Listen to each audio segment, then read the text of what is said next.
दोस्तों, इस वक्त दुनिया की सबसे बड़ी खबर है कि अमेरिका ने वेनेजुएला पर अटैक कर दिया है, हमला कर दिया है। US has confirmed that its military has carried out a large-scale operation in Venezuela. We want to know about the safety of Maduro and his wife. These are the latest developments post the attack by American.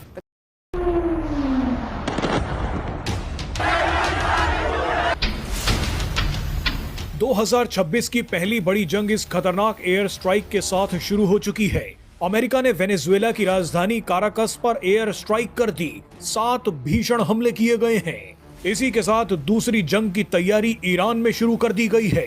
Iran में हजारों लोग सड़कों पर प्रदर्शन कर रहे हैं। दिलचस्प बात देखिए कि वेनेजुएला और ईरान दोनों जगहों पर अमेरिका सत्ता परिवर्तन चाहता है। सवाल यह है कि 2026 शुरू होते ही अमेरिका वेनेजुएला और ईरान से क्या लेना चाहता है। रूस और चीन अमेरिका के खिलाफ क्यों उतर आए हैं और भारत पर इस जंग का क्या असर होने वाला है। दरअसल यहाँ सारा खेल तेल का है, लेकिन अमेरिका दुहाई लोकतंत्र को बचाने की दे रहा है। ये तस्वीर सब कुछ साफ कर देगी। एक अनुमान के मुताबिक वेनेजुएला के पास दुनिया के सबसे ज्यादा तेल भंडार हैं, जो 303 बिलियन बैरल हैं, जबकि ईरान के पास भी करीब 209 बिलियन बैरल तेल मौजूद है। तेल के भंडारों से भरे हुए ये दोनों देश ही 2026 में जंग की भेंट चढ़ रहे हैं। इस खतरनाक स्थिति में दंगे हो रहे हैं। अमेरिका की शहर पर प्रो डेमोक्रेसी प्रोटेस्ट कराया जा रहा है। अमेरिका अपने प्यादे को ईरान की सत्ता में बैठाना चाहता है। अगर ऐसा हुआ तो सबसे पहला नुकसान भारत को होगा। ईरान में भारत का सबसे स्ट्रेटेजिक पोर्ट है, जिसे चाबहार पोर्ट कहा जाता है।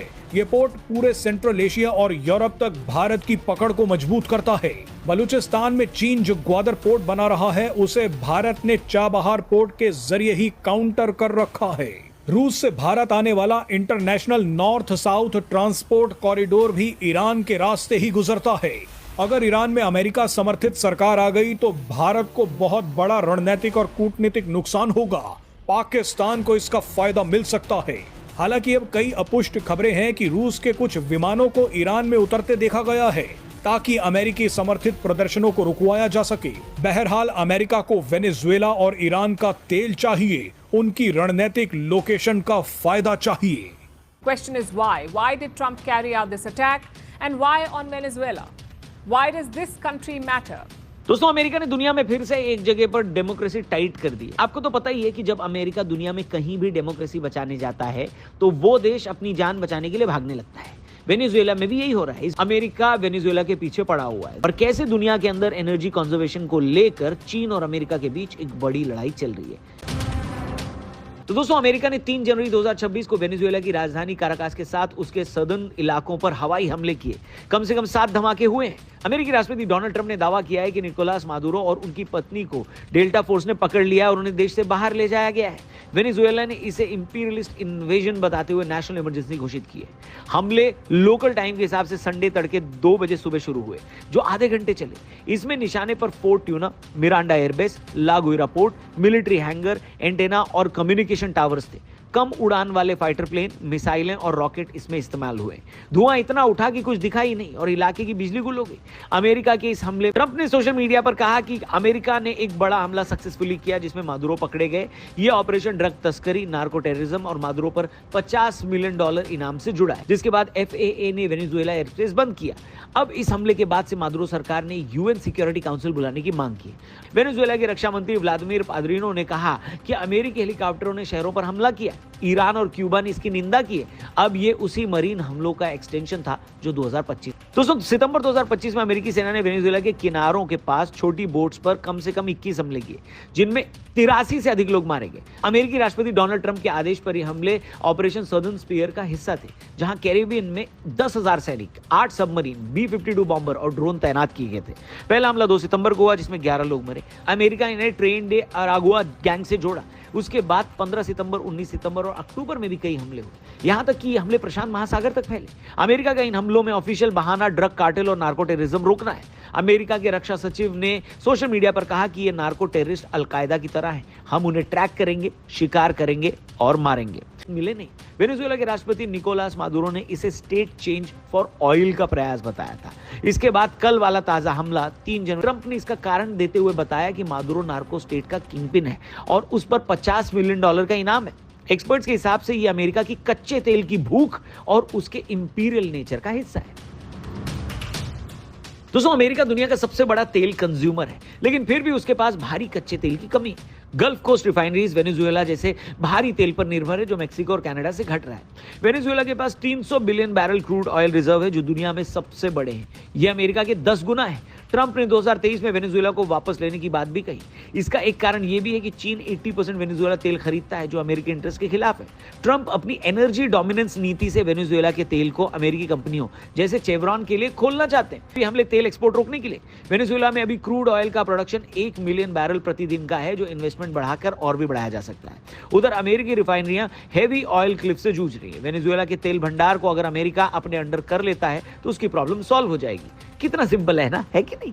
दुनिया में शांति तभी तक है जब तक अमेरिका के इंटरेस्ट साधे जा रहे हैं, लेकिन अमेरिका का इंटरेस्ट ही इसी में है कि दुनिया में आग लगी रहे, है कि नहीं? बात तो सही है। दुनिया की सो कॉल्ड डेमोक्रेटिक महाशक्ति अमेरिका, इसके दुनिया में बहुत से इनह्यूमन एक्ट्स हैं जिसे दुनिया अच्छे से देख चुकी है। वेनेजुएला बस उसी का सबसे ताजा शिकार बना है।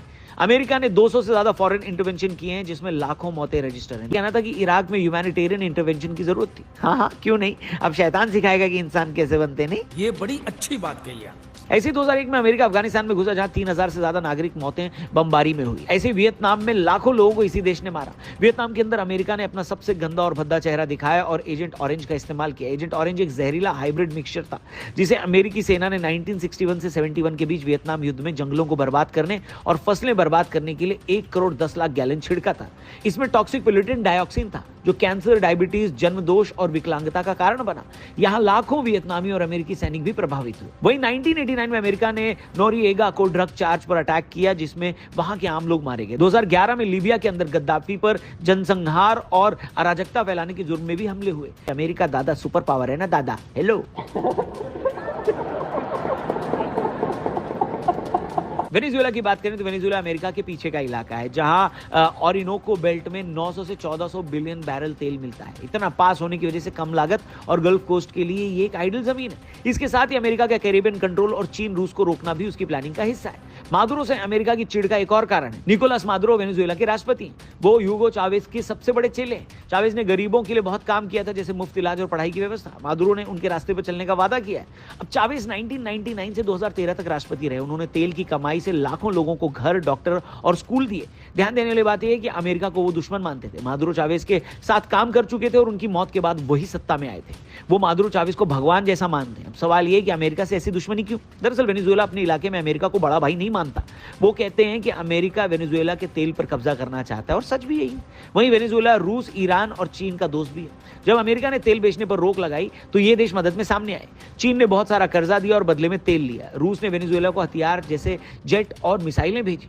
ईरान ने ड्रोन और तेल बनाने में मदद की। ये देश मिलकर अमेरिका का मुकाबला करते हैं। बस अमेरिका की सबसे बड़ी प्रॉब्लम यही है। दोस्तों, ग्लोबल जियोपॉलिटिक्स में यह हमला एक बड़ा इवेंट है। यूएन सिक्योरिटी काउंसिल ने वेनेजुएला की शिकायत के बाद से रूस और चीन जैसे देश उसके समर्थन में आ सकते हैं। एक्सपर्ट्स का यही डर है कि जब इतनी ताकतें सामने आती हैं तो आपस की लड़ाई सीधे वर्ल्ड वॉर बन जाती है। वहीं इसके अपने कारण है। कोलंबिया और ट्रिनिडाड भी इससे नाराज हैं। लेकिन रूस और चीन बहुत कुछ उखाड़ सकते हैं। पर सवाल ये है कि क्या ये कुछ करेंगे या पूरी दुनिया की तरह ये दोनों देश भी चुप रहेंगे? आपको क्या लगता है दोस्तों? कमेंट करके जरूर बताइएगा। अमेरिका की इस हरकत पर या इस अटैक पर आपकी क्या ओपिनियन है? ये न्यूज़ जब आपने देखी तो सबसे पहले आपका क्या रिएक्शन था, उस बारे में भी कमेंट सेक्शन में जरूर लिखिएगा। चैनल को सब्सक्राइब करना। जल्दी मिलेंगे।